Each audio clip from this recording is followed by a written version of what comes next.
Aleluia. Pessoal da amada igreja, com a parte do Senhor, amém? Amém. Vamos abrir nossas Bíblias Glória no a livro Deus. de 1 Samuel, Glória capítulo a Deus. 13, versículo 10 em diante.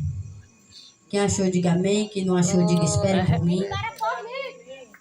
1 Samuel, capítulo 13, versículo 10 em diante. Glória a Deus. Glória a Deus. Aleluia, Jesus. Glória Quem a achou, Deus. diga amém. Quem não achou, diga espere por mim. E a gente espera. Glória a Deus. 13. A senhora vê qual é o versículo? Lemos. Diz assim a palavra do Glória a Senhor. Deus. Aleluia. E sucedeu que, acabando ele de oferecer o holocausto, eis que Samuel chegou, e Saul lhe saiu ao encontro para o saudar. Então disse Samuel: que fizestes? Disse Saul: porquanto via que o povo se espalhava de mim, e tu não vinhas nos dias aprazados, e os filisteus já se tinham juntado em Micmas. E eu disse: agora descerão os filisteus sobre mim a Gigal, e ainda à face do Senhor não orei, e violentei-me e ofereci holocausto. Somente até aqui, meus irmãos. Podem sentar. Glória a Deus. Amém. Glória a Deus. Glória a Deus. Glória a Deus. Aleluia. O Senhor me trouxe essa palavra ao meu coração. Pedi confirmação ao Senhor, e hoje, pela terceira vez, Ele me confirmou através da palavra que meu esposo, o diácono Clodomar, trouxe. Não sabia qual era a palavra que ele ia trazer por dízimos e oferta, nem tampouco sabia que era ele que ia dar. Mas Deus confirmou pela terceira vez. E vou aqui sem medo, nervosa, porque já faz um bom tempo que não prego, mas confiando em Deus, porque Ele é o autor e consumador de todas as coisas. Todos sabem que Saul foi o rei de Israel, primeiro rei de Israel. Primeiro rei porque foi o primeiro a ungir, ser ungido pelo profeta. Samuel era o profeta que também era juiz de Israel. Samuel, como todos sabem, era o filho da promessa de Ana, a quem Ana tanto clamou, tanto chorou e implorou a Deus. Até que Deus abriu sua madre e concebeu Samuel a ela. E ela cumpriu com seu voto de entregar Samuel ao templo, ao profeta Eli. Samuel, depois que desmamou, foi ao templo, cresceu no templo, cresceu aos caminhos do Senhor e seguiu os caminhos do Senhor. E se tornou um dos grandes profetas na Bíblia. Com o passar do tempo, Samuel teve 2 filhos, não me recordo o nome, mas ele teve 2 filhos. E ensinou seus 2 filhos no caminho de Jesus, para que quando Samuel chegasse à sua velhice, seus 2 filhos ocupassem seu lugar. Só que com o passar do tempo, os 2 filhos de Samuel acabaram se desviando dos caminhos do Senhor. E Samuel ficou velho, e o povo chegou a Samuel e disse: tu já és velho, teus filhos se desviaram do caminho do Senhor. Dê-nos um rei, para que reine sobre nós, porque para sempre tu não ficastes com nós. E Samuel, ouvindo o clamor do povo, foi até o seu lugar de adoração a Deus e começou a orar ao Senhor. E disse: Senhor, teu povo pede por um rei. Não rejeitastes a ti, mas a mim. Estou velho e os meus 2 filhos se desviaram dos teus caminhos. Atende agora a voz do teu povo, e se seja feita a tua vontade. E Samuel, orando ao Senhor, Deus dá a resposta a Samuel. E manda com que Samuel vá até o povo. Samuel vai até o povo e diz tudo conforme o Senhor tem dito a ele. E Samuel diz: Deus lhe será e dará um rei a vós. Mas Deus pediu para que eu vos alertastes de como será esse rei. E Samuel começa a dizer: este rei colocará seus filhos para trabalhar. Este rei colocará seus filhos para guerrear e pelejar por ele. Este rei há de tomar os seus filhos para servir a ele. Ainda queres este rei? E o povo disse: queremos um rei sobre nós. Então Samuel parte e vai de encontro a Saul. Saul pega algumas jumentas e também parte de encontro a Samuel. Então, quando Saul se encontra com Samuel, Samuel passa a dizer tudo a Saul. E acaba que lá em 1 Samuel, capítulo 10, Samuel unge a Saul a rei de Israel. Porque o povo assim quis e Deus concedeu. Mas por que Deus concedeu? Porque o povo pediu? Não. Porque Deus já sabia o processo que ia ocorrer. Deus visitou o coração de Saul. Até pouco tempo estava temente ao Senhor. Então Saul foi ungido a rei de Israel. Se você for mais adiante, em 1 Samuel, capítulo 11, Saul vence sua primeira guerra contra os amonitas e continua perseverando ao Senhor. Se você for mais adiante, no capítulo 13, Saul começa a entrar em guerra com os filisteus. Quando Saul começa a entrar na guerra contra os filisteus, ali começa a trajetória de Saul. E aqui que eu abro o tema. O tema é a diferença entre Saul e Davi. O primeiro tópico é as diferenças de Saul. O primeiro ponto é Saul é reprovado por Deus. Por que Saul é reprovado por Deus? No capítulo 13, do versículo 10 em diante, nós lemos que Saul vai fazer um sacrifício a Deus. Só que antes do ocorrido, se você for ler, Saul pergunta a Samuel se esse sacrifício é do agrado de Deus. E Samuel responde a ele: orarei durante 7 dias, e tu esperastes pela resposta. E sucede que Saul disse para Samuel que esperaria os 7 dias. No decorrer dos 7 dias, Saul não esperou.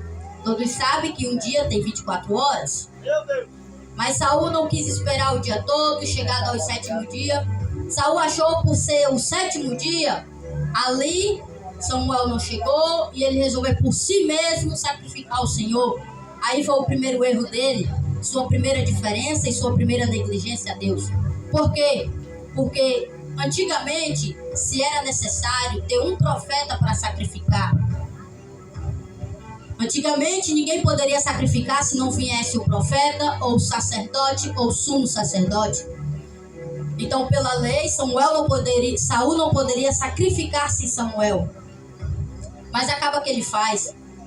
E diz no versículo 11, que Samuel pergunta a ele o que ele fez, e ele disse: tu demorastes, com minhas palavras, tu demoraste chegar, o povo me imprensou, culpando ao povo pela primeira vez, e eu sacrifiquei ao Senhor e montei um holocausto.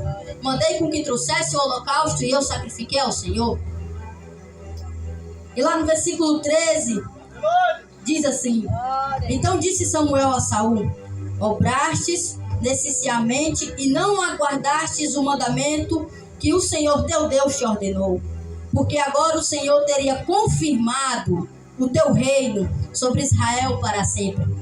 Ou seja, aquele tempo que Samuel mandou com que Saul esperasse, não era Samuel que estava mandando, era Deus quem colocou no coração de Samuel para que dissesse a Saul que esperasse 7 dias. E durante aqueles 7 dias Samuel estaria em oração e Deus daria uma resposta favorável a Saul. E que resposta, diácono Zacarias? Deus daria Saul para sempre ser rei de Samuel, de Israel. Como, diácono Zacarias? Através da sua geração. De Saul passaria para seu filho, os filhos de seu filho e assim sucessivamente. Mas por conta da impaciência de Saul, por conta da falta da graça de Saul, por conta da falta de obediência de Saul, ele resolveu por si mesmo montar o holocausto e ali sacrificar o Senhor. Lhe pergunto nesta noite: melhor obedecer ou sacrificar? Com certeza sacrificar não é. Melhor obedecer para depois sacrificar. O mal de Saul aqui foi querer sacrificar no canto de obedecer.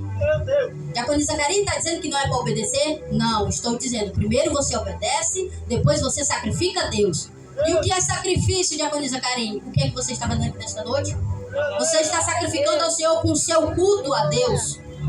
Você está sacrificando ao Senhor com o melhor que você tem de adoração a Deus. E eu lhe pergunto nesta noite, você está sacrificando ao Senhor com obediência ou com desobediência?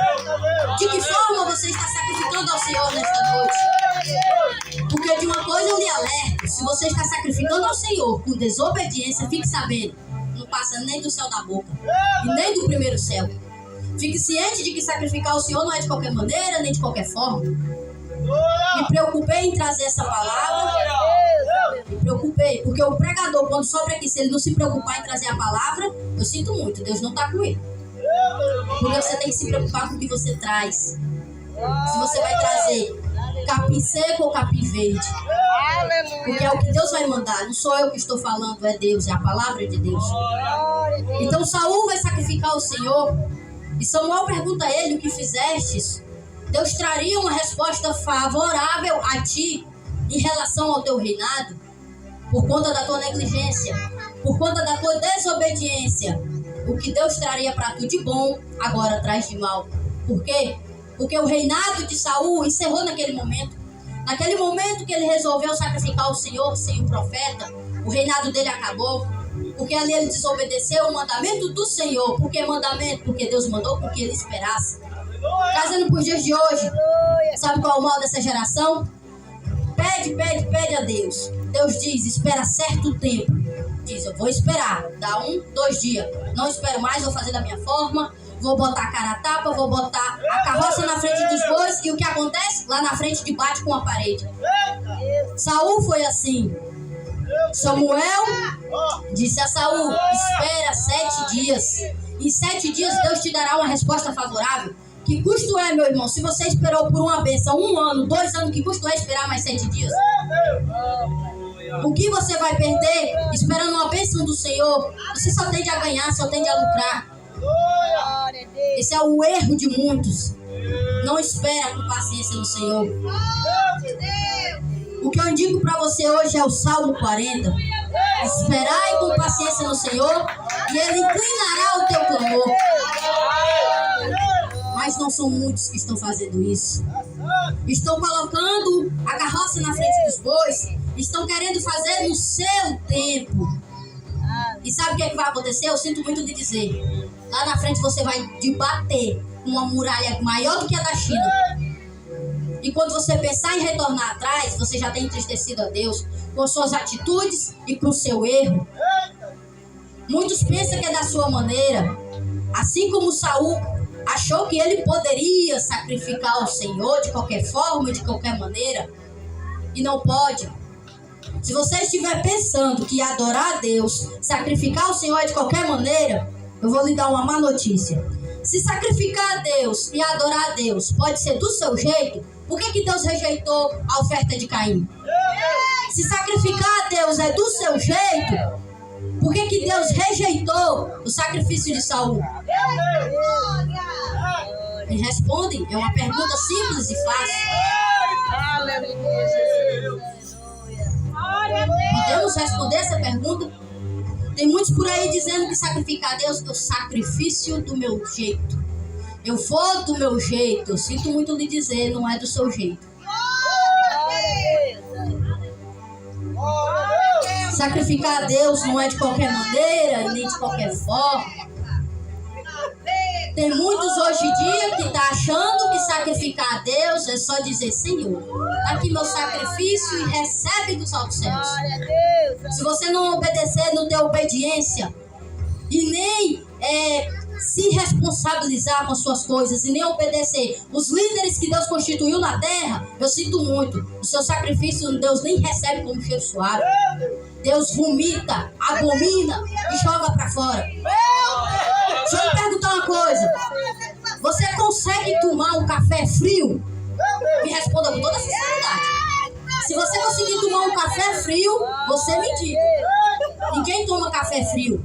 Dá um bolão no estômago, você sente uma ânsia de vômito e bota pra fora. Assim é Deus. Deus não recebe o sacrifício cru, frio, sem amor, sem respeito, sem obediência. Deus vomita pra fora. E eu sinto muito lhe dizer, se você está fazendo de qualquer maneira, Ele vai lhe vomitar pra fora. Deus não é menino E Deus não é homem, Deus é Deus. E entenda. Glória a Deus. Tem muitos que estão descredibilizando a Deus. Achando que Deus é menino, achando que Deus é bobo, que Deus não vai entender, que Deus vai aceitar a sua desculpa. Ah, Senhor, hoje eu passei por isso, eu passei por aquilo, mas estou aqui sacrificando o Senhor. Mas eu desobedeci só um pouquinho, viu? Deus, Senhor. Para desobediência não tem tamanho. Pequena ou grande, não deixa de ser desobediência e nem deixa de ser pecado. Saul desobedeceu. Era para ele ter esperado, não esperou, resolveu ficar com a impaciência e avançar o sinal. E o que ocorreu foi que Deus reprovou Saul para o seu reinado. Glória a Jesus. Escutem, Deus por enquanto rejeitou Saul para o seu reinado. Até aí. Vamos para a segunda diferença de Saul, que é no segundo ponto. Que Saul desobedece outro mandamento de Deus. Em 1 Samuel, capítulo 15, diz assim no versículo 10. Então veio a palavra do Senhor a Samuel dizendo: arrependo-me de haver posto Saul como rei, porquanto deixou de me seguir e não executou as minhas palavras. Então Samuel se contristou e toda a noite clamou ao Senhor. Samuel estava clamando ao Senhor para que Deus tivesse misericórdia de Saul, mais uma vez. Samuel estava insistindo a Deus revogar o reinado de Saul. Porque Saul foi se rastejando para Samuel, disse: Samuel, não fui eu, foi o povo. Samuel, não fui eu, foi o povo. E Samuel, ouvindo isso de Deus, sabe por que Deus se arrependeu de ter colocado Saul como rei? Deus ordenou a Saul: vai aos amalequitas e mata todos, totalmente, a começar pelo rei. Sabe o que foi que Saul fez? Matou todos.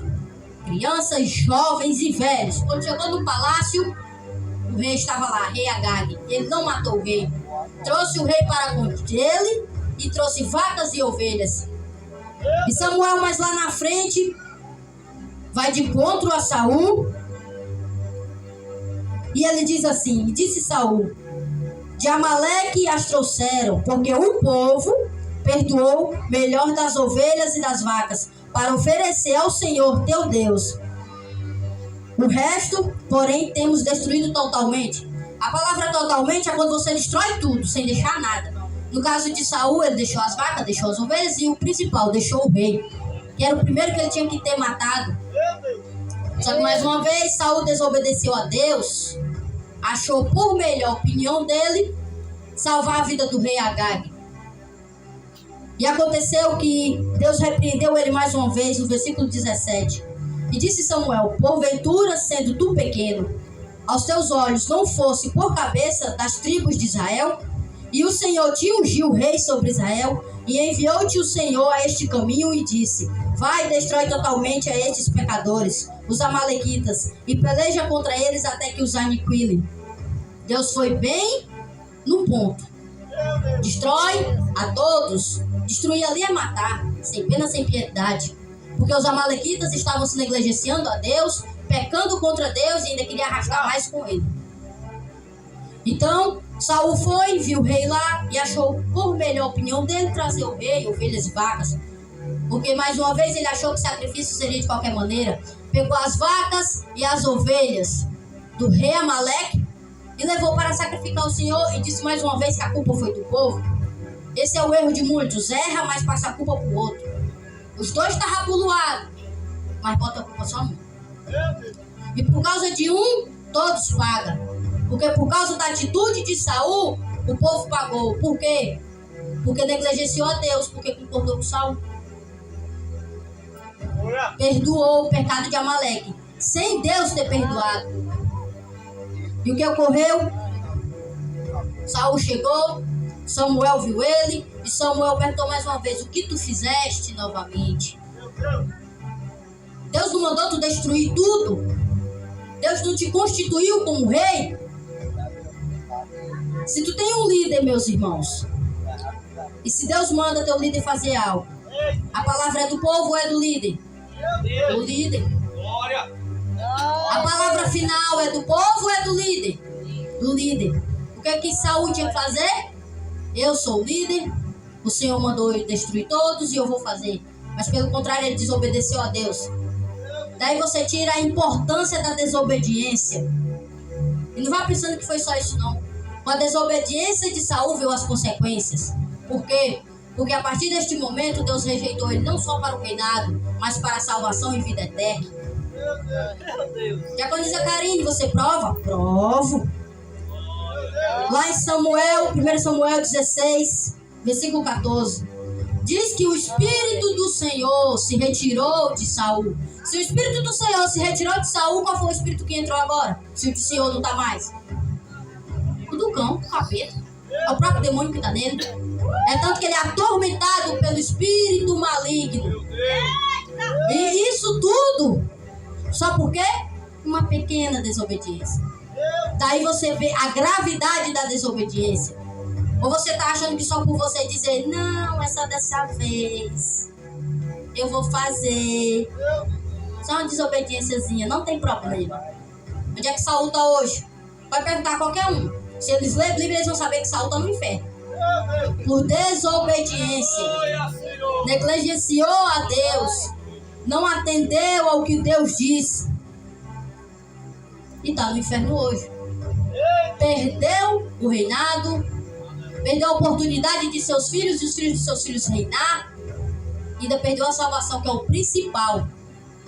Pela sua desobediência, você está disposto e disposta a perder a salvação? Meu Deus! Você está disposto a caminhar de mão dada com Satanás para o inferno? Porque fique ciente, Satanás veio para roubar, matar e destruir. Ele não quer ir para o lago de fogo sozinho, não. Você sabe por que Satanás tenta contra nossas vidas todos os dias? Porque ele quer levar até essa parte da população para o lago de fogo junto com ele. Porque ele não quer ir só, nem ele mesmo quer estar no lago de fogo. Aí você, o que me mais chateia é que o crente sabe que está na desobediência. O crente sabe que está negligenciando a Deus, mas não procura se render aos pés do Senhor. Meu Deus! Acha que, não, amanhã eu me reconcilio e Deus me perdoa. E se Jeová vier antes de tu se reconciliar? Tu planejou se reconciliar na sexta. Se Deus mandar o filho dele na quarta, acho que tu vai pra onde? Pro céu da boca da onça, só se for. Porque pro céu tu não vai não. Muitos estão sendo como Saul. Por que como Saul? Porque está desobedecendo a Deus. Saul desobedeceu. E entenda, meus irmãos, todo ato tem uma consequência. Se Deus não te pega aqui nessa vida, fique ciente, Ele está te esperando lá no juízo final para acertar as contas bem direitinho contigo. E lá é pior, que não é só tu com Ele não. Aqui tu ainda tem a chance de descer teu joelho, orar ao Senhor, dizer o que tu pecou, dizer o que tu negligenciou, e Ele vai ouvir em secreto e não vai sair espalhando para todo mundo. Já no juízo final, Ele vai te pegar aqui, ó, com uma grande nação, na frente de todo mundo, expandindo os teus pecados. E aí como é que fica a tua cara? Tu não vai ter coragem nem de olhar para Jesus para dizer, Senhor. Ali mesmo tu desce tua cabeça e desce logo pro inferno. Porque não se perdoou, não procurou o arrependimento. Saul não procurou arrependimento. Vamos para o segundo tópico, que é as diferenças de Davi. O primeiro ponto é: Davi comete adultério. Eu não queria chegar nessa parte, porque eu fiquei me perguntando a Deus, Senhor, oh meu Deus, faz isso comigo não. E Deus me dizendo, vai que eu seguro, vai que eu tô na frente, vai que eu tô lá. Então Deus mandou eu falar, eu vou falar. Lá em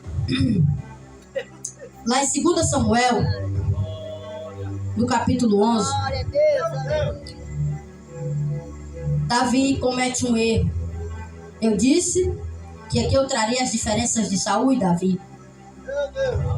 Em 2 Samuel capítulo 11, versículo 4 em diante, diz assim: Então enviou Davi mensageiros e mandou trazer. E entrando ela a ele, se deitou com ela. E já ela se tinha purificado da sua imundície. Então voltou para casa. Ela quem? Betseba. Betseba era mulher de Urias, um guerreiro do exército de Davi. No livro de 1 Samuel, Saul era rei. Passando para o segundo livro de Samuel, Davi é rei. Davi passeando no pátio, olhou pela janela e viu uma bela moça se banhando. Até aí Davi estava com o Espírito Santo ao lado dele, a presença de Deus ao lado dele. Mas quando ele viu Betseba se banhando, a carne falou mais alto. A carne ali se alvoroçou. Davi já tinha filhos. Então Davi, vendo Betseba, olhou e perguntou aos seus servos: quem é esta mulher? E os servos disseram: porventura não é Betseba, a mulher de Urias?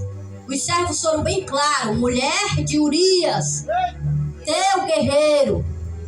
Davi deu ouvido? Não, a carne falou mais alto. Ele deixou, porque a carne não domina se você não deixa. É você que escolhe, é o Espírito Santo que vai dominar ou é a carne? Aqui Davi deixou a carne dominar. Quando ele deixou a carne dominar, ele foi até de contra Betseba, levou ela para os seus aposentos e foi aquele rebuliço todo. Aconteceu, Betseba concebeu de Davi. E chegou aos ouvidos de Davi que ela tinha concebido dele, estava gerando o filho dele. Davi se desesperou, já tinha cometido pecado, Deus já tinha se entristecido com ele. E Davi correu saber onde estava Urias. Urias tinha acabado de retornar da guerra, a guerra não tinha acabado.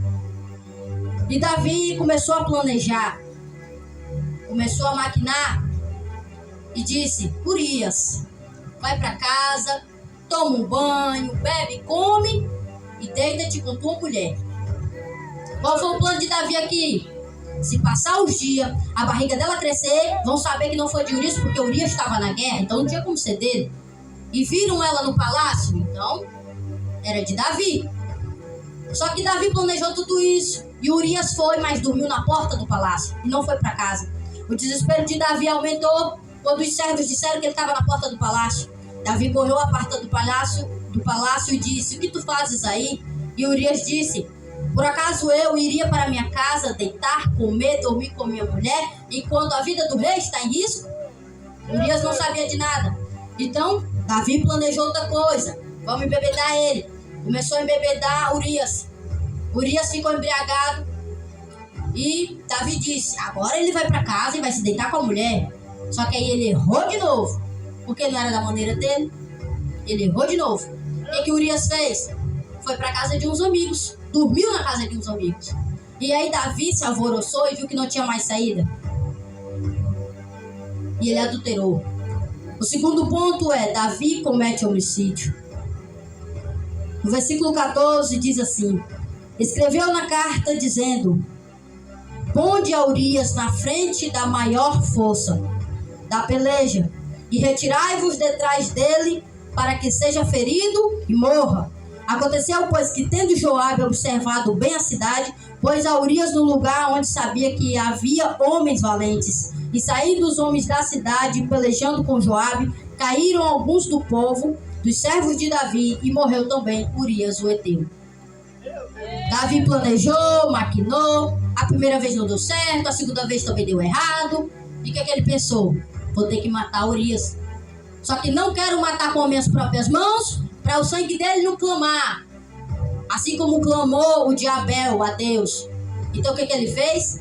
Manda para Joabe. Joabe era outro serviçal de Davi.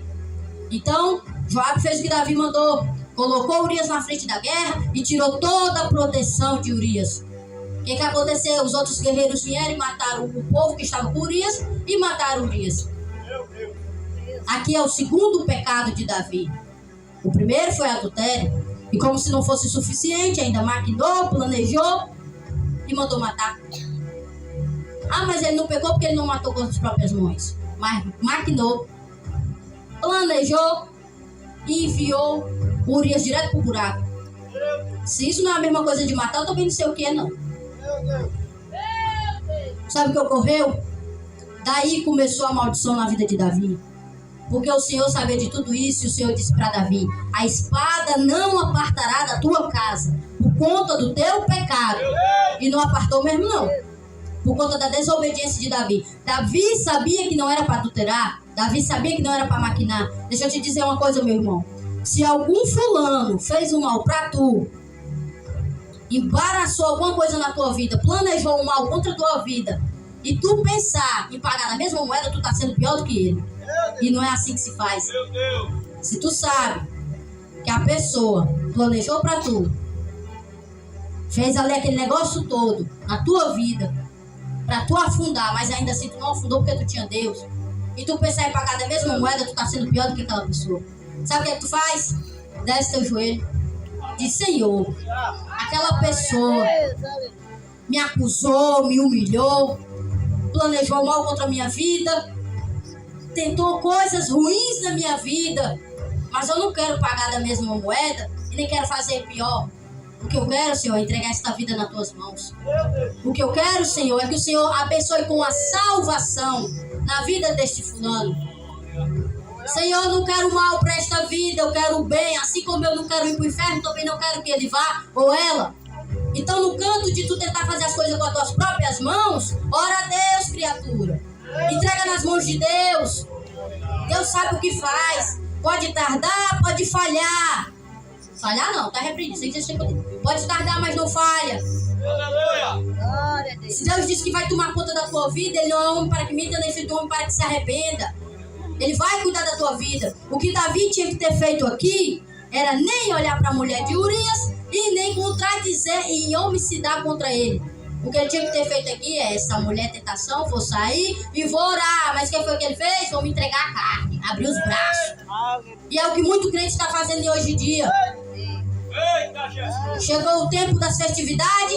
Jesus, tá aqui minha roupa de crente. Vou aqui dar uma voltinha. Já já que eu volto. E quando voltar, se for tarde, tu acha que tu vai pra onde? Meu Pai. Entenda, você não é o mundo para seguir o mundo. Você é de Jesus. Jesus te comprou com sangue. Jesus se tornou maldito por tua vida e por minha vida também. Então por que nós não podemos obedecer a Deus? Por que nós não podemos deixar de fazer os desejos da carne para seguir a Deus? Davi resolveu fazer os desejos da carne e pecou contra Deus 2 vezes. O terceiro tópico é o arrependimento de Davi. Davi se arrependeu do seu pecado, porque Natan chegou até ele e disse: Davi, e contou uma pequena história para ele. E no final da história, Natan perguntou a Davi: este homem merece vida? E Davi: este homem deve morrer? Ele achava que a história não era com ele. E Natan disse para ele: este homem é tu, Davi, merece morrer? E Davi se calou, ficou igual um pinto coído e ficou ali. E Deus falou grandemente através de Natan para a vida de Davi. 2 Samuel, capítulo 12, 13, Davi se arrepende. Diz assim: então disse Davi a Natan: pequei contra o Senhor. E disse Natan a Davi: também o Senhor transpassou o teu pecado, não morrerás. O que Natan estava dizendo aqui para Davi é que tu pecou, Davi. Tu adulterou, mandou matar Urias e ainda pegou a mulher de Urias. Deus, se tu se arrepender, Ele perdoa o teu pecado. E Ele ainda foi misericordioso que não te matou, porque o pecado que tu fez foi pecado para a morte. Deus perdoou.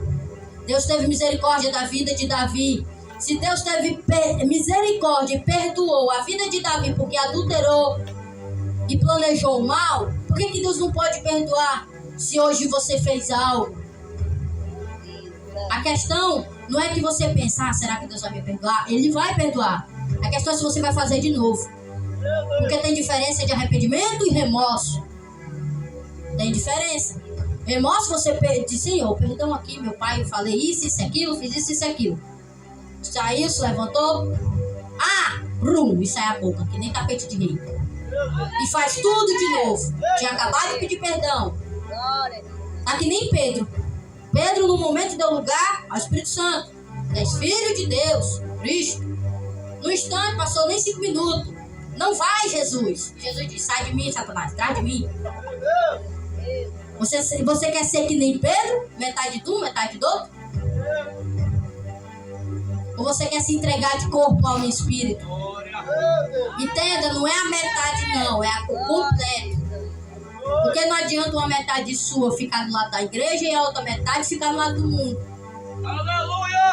Se você ficar nessa, Jesus vai vir e vai partir uma metade. Aí pronto, fica só com a metade. Jesus quer tu por completo, corpo, alma e espírito. Aleluia, Jesus. Entendam, meus irmãos. O arrependimento ele tem que ser genuíno, de verdade, com toda a sua alma. Davi pediu perdão ao Senhor. Clamou ao Senhor por perdão.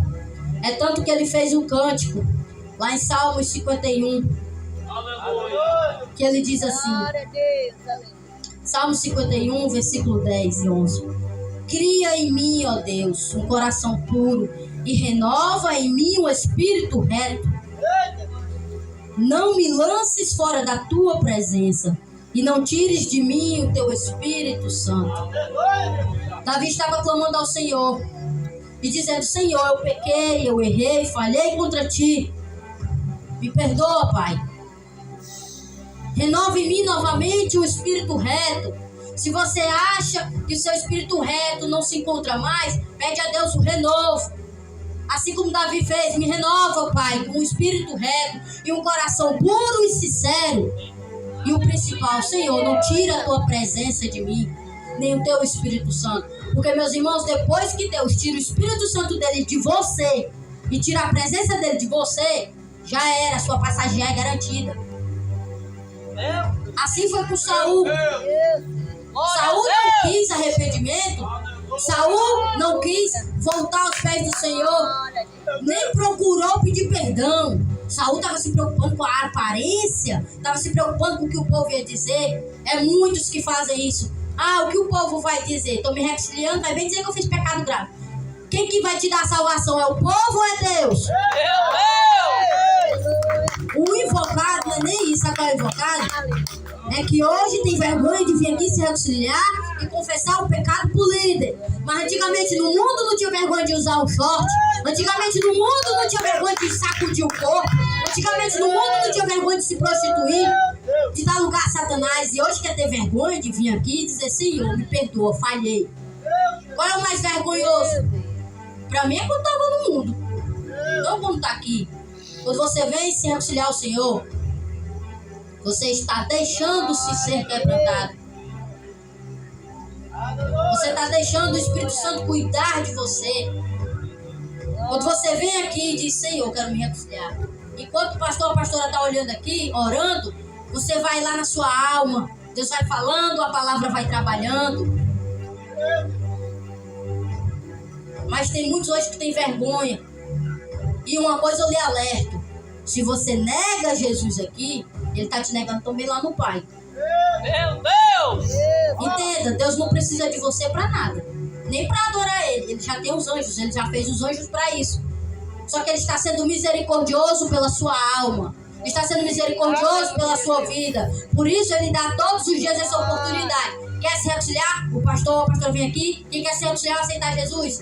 Ali não é nem pastor e nem pastora, ali é Deus dizendo: estou te dando uma segunda chance, criatura. Estou tentando te ajudar, criatura. E tu não quer deixar ser ajudado.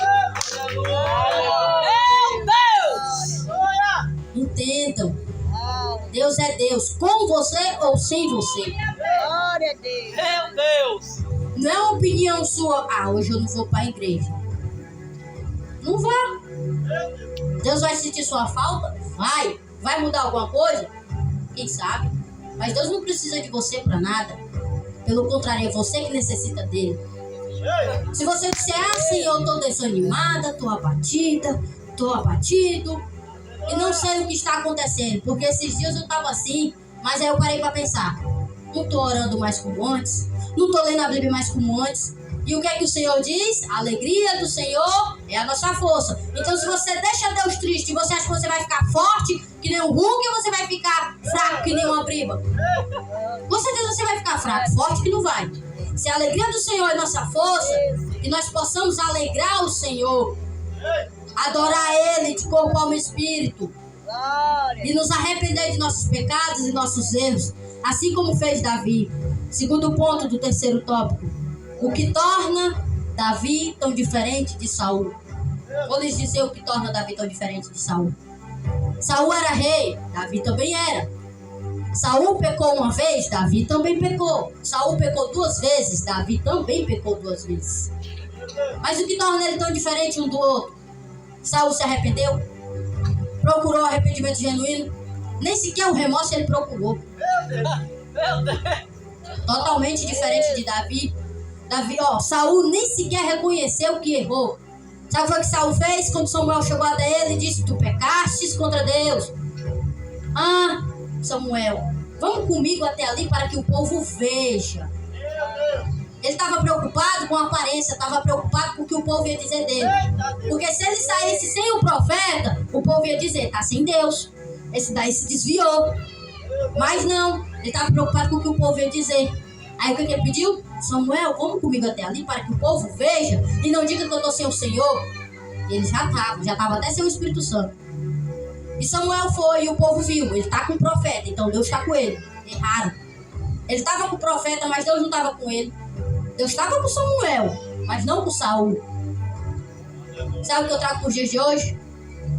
De muitos crentes, trazendo para os crentes. Por quê? Porque são os que realmente estão aqui. Mas tem muitos crentes que acham que só porque está sentado aí, está adorando a Deus, buscando a Deus, acha que o Espírito Santo ainda está nele. Só que tem uma diferença. Como eu posso ter a certeza de que o Espírito Santo está em mim? Você está buscando verdadeiramente? Está orando de todo o coração? Está procurando sacrificar a carne para não cair nos desejos nem na consciência da carne? Você está fazendo a vontade de Deus? Se você estiver fazendo tudo isso, o Espírito Santo está em você. A presença de Deus está em você. Agora, se você vem para um culto desse, para adorar e sacrificar o Senhor, e fica como se estivesse num cemitério. Ah, eu não estou sentindo a presença. Procurou buscar? O que é que você está se alimentando em casa para trazer aqui? Porque aqui você vem dar, você não vem pedir. Aqui você vem dar adoração ao Senhor. Então, do que você está se alimentando para vir sacrificar ao Senhor? Ah, hoje eu me alimentei de um pouquinho da novela da tarde. Vai trazer o que aqui para sacrificar ao Senhor? Nada, vai vir vazio. E quando chega aqui vazio, ainda quer que Deus te encha. Aí cheio de que esse já está cheio de coisa do mundo. Não tem nenhum espaço para o Espírito Santo. Meu Deus. Como é que quer que Deus encha? Esse é o erro de muitos crentes. Vem ao Senhor e acha porque está sentado na cadeira, isso, aquilo. Acha que está firme, forte como um leão, soltando brasa, rotando fogo. Meu Deus não está olhando para o teu onde está fora. Deus está olhando para o teu interior, lá dentro. Deus sabe do teu coração. Ele sabe se metade está para ele, metade está para o mundo. Se ele sabe se está completo para ele ou completo para o mundo. E tem uma coisa: se teu coração está completo para o mundo, o Espírito Santo não está em você. Se você está num culto como esse, mas a cabeça está lá fora, o Espírito Santo não está com você. Como lá fora? Ah, eu devia estar agora assistindo a Netflix. Ah, eu devia estar agora no carnaval. Ah, tá dizendo carnal, não é carnal. Ah, o que é que um crente quer fazer no carnaval? Tá que nem a Ivete Sangalo. Fui ver o vídeo dela hoje. O pastor Júlio Trovão pegou no pé dela. Ela, em cima da Sapucaí, em cima do trilho elétrico dela, disse: o apocalipse está chegando. Concordo, está chegando. Mas ela disse: eu vou... Uma palavrinha que ela disse lá: eu vou macetar o apocalipse. E tome macetada no apocalipse. E ela gritou em alta voz: eu vou macetar o apocalipse. Pastor Júnior Trovão subiu, tomou a tribuna e disse: eu vi Ivete Sangalo dizendo que ia macetar o apocalipse. Quando ela disse isso, o trio elétrico começou a pegar fogo. Quem foi que macetou quem? Ela macetou o apocalipse ou foi Deus que macetou ela? E o pior é que tem gente indo por aí, famoso fulauditano, tá servindo ao Senhor, que louva ao Senhor, canta ao Senhor. Então, ele está servindo ao Senhor. Não, se ele abandonou as coisas do mundo, ele não está servindo ao Senhor. Ele está querendo servir a vários, não a só um. Infelizmente, o mundo está assim. Só que nenhum se arrepende verdadeiramente. Tem o remorso, mas não se arrepende como é para se arrepender. Assim foi Saul, não se arrependeu verdadeiramente e hoje está queimando fogo do inferno. Ele vai sair, diaconisa Karine, vai para ser julgado e depois vai para o lago de fogo. Mudou alguma coisa? Se tornou pior. E Davi se arrependeu, está no céu. O que você prefere?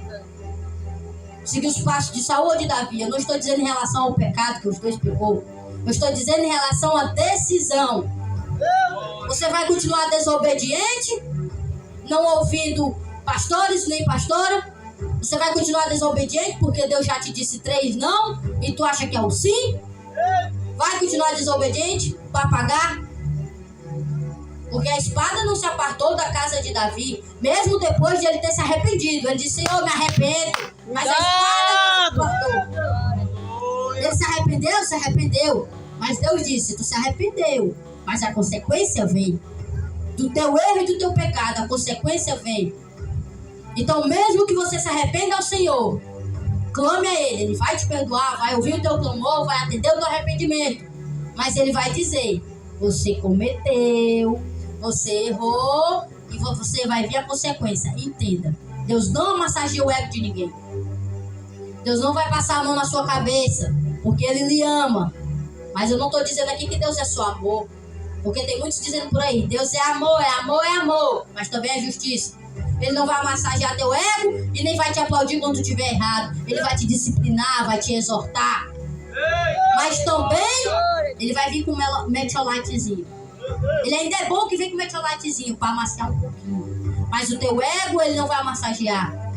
Se eu lhe dizer uma coisa, se você conhece uma pessoa que sabe que você está errando, sabe que você está pecando e diz, eu tô contigo e não abro, concordo contigo, tu tá certa, mesmo a pessoa estando errando, entenda, essa pessoa não lhe ama. Porque se ela lhe amasse, ela lhe seguraria e diria na sua cara, você tá errada, você errou, você está errado, procure mudança.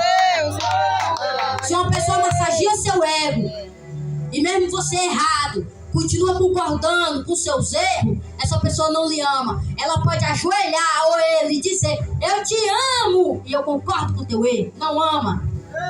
Se amasse, botaria em disciplina, colocaria a vara na mão, o cajado, e dizia, você não ama? Não ama. Infelizmente, eu sinto muito lhe dizer isso, mas quem ama, disciplina e usa a vara. Só que tem muitos que não entendem. Acha que só porque está concordando com o erro, ama. Ah, me apoia. É o único que me ama, porque me apoia. Meu Deus! Não me ama, não. Eu ouço até dizer que lhe odeia. Por quê? Porque se lhe amasse, não estaria lhe afundando mais na lama. Estaria pegando a sua mão e dizendo, eu tô contigo, mas tu tá errado. Eu tô contigo, mas tu tem que se ajeitar. Eu tô contigo, mas tu tem que se conformar. Tu tá errado. E dizer na cara, sem medo. Agora uma pessoa que pega na tua mão e diz, eu concordo contigo, tu tá errado. Concordo contigo, tu tá errado. Vai, sinto muito, mas vai levar pro inferno. E ainda vai junto de mão dada. Entenda, Deus é amor. Isso é um fato. Mas Ele também é justiça. Querendo ou não, se você errar, a consequência vem. Pense bem. E o que eu devo fazer, diaconisa Karine? Vem a conclusão. O segredo é se esforçar e ter bom ânimo, assim como disse Jesus.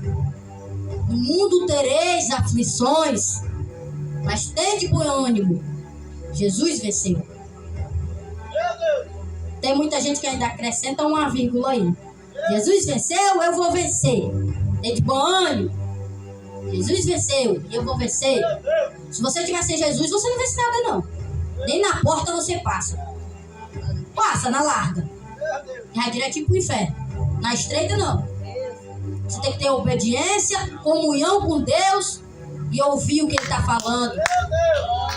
Glória a Deus! Agora eu só peço uma coisa, que você faça que nem aquele meninozinho que o diácono Josué comentou aqui uma vez.